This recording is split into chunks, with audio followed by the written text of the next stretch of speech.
Hey everyone, I'm Jack Fossett, and today we're checking out the brand new Pigtronix Philosopher's Tone 2.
Thanks for tuning in, everyone. Welcome to the channel, and this is a brand new pedal from Pigtronix. I do want to say thank you to them for sending this over so I can help spread the word. Pigtronix has been around for quite a while, and it was actually the Philosopher's Tone that kind of put them on the map, as far as I understand, which makes sense to me. That was, I remember distinctly, the first pedal of theirs that I ever noticed. It was just a cool idea and a really cool sound. I actually at one point owned an original Philosopher's Tone, and I also currently have the Philosopher's Tone Gold Mini Germanium version. And it's a really great optical compressor. It's a unique kind of thing, and what it does that I really love is it adds this sort of silky, round coolness to your tone.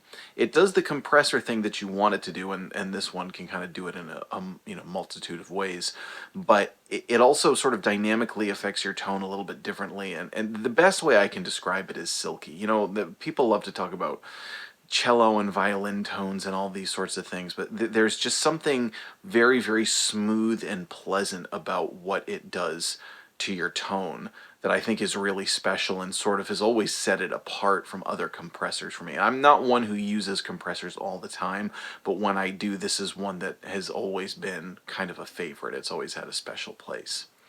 What's especially cool about the Philosopher's Tone 2 is that it takes one of the features of the older Philosopher's Tone, which was the grit control, and gives it to you in an entirely separate foot switchable thing, which basically acts kind of like a built-in overdrive.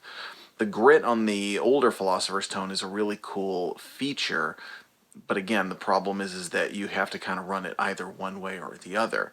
This one gives you that option to foot switch it, and you've also got a choice of germanium or silicon, so you can tone shape it that way and get it to adjust to different guitars and different amplifiers. And it also retains really all that charm of the Philosopher's Tone's tone that I really particularly liked, going back to the original ones. Now, one of the things that really stands out to me about this one too is there's sometimes when you're playing, again, it affects your tone in a cool way, but I don't necessarily always feel like it's a compressor that's on. It's almost more like this tone shaping thing. Until, particularly clean, I really lean into a note high up on the neck, like a bend or something where, when you're playing clean, if you play pretty dynamically clean and all of a sudden you give it like a solid bend high up when you were kind of noodling around before, the volume difference can really just be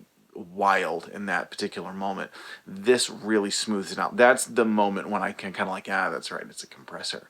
So that's, I think, kind of a cool thing, because like I said, it's a tone shaping thing, but you don't always feel like it's doing the clicky thing or the overly sustained thing. It doesn't necessarily always feel like it's doing that. It just does it in a very natural way.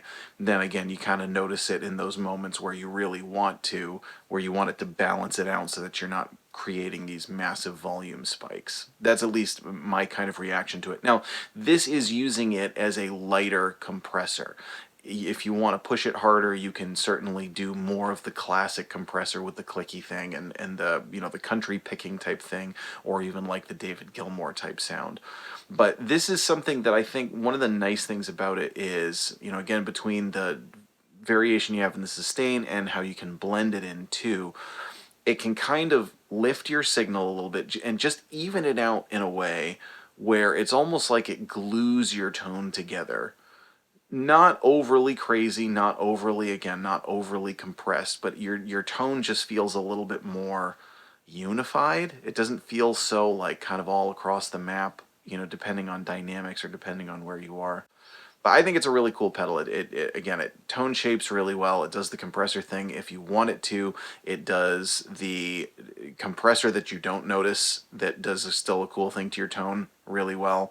And the drive just makes it that much more versatile because now you have a built-in, you know, you can have it set back where it gives you a certainly lighter grit and just gives you a nice boost, or you can really get pretty raucous with you. You'll hear all the gain in this video is coming just from the pedal.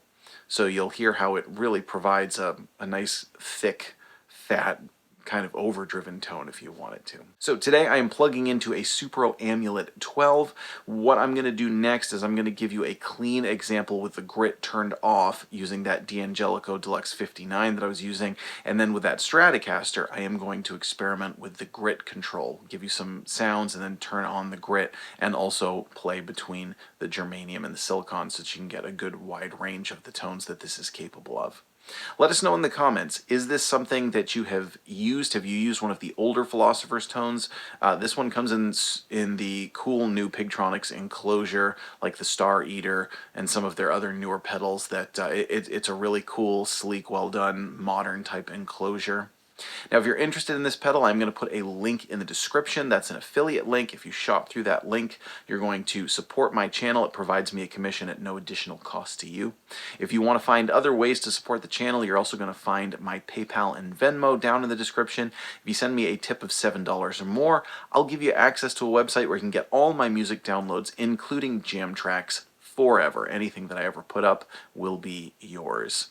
So again, let us know what you think of the Philosopher's Tone 2. Stick around for some more tone here. I'm Jack Fossett. Remember to like, share, and subscribe. And I hope you enjoy the rest of the video.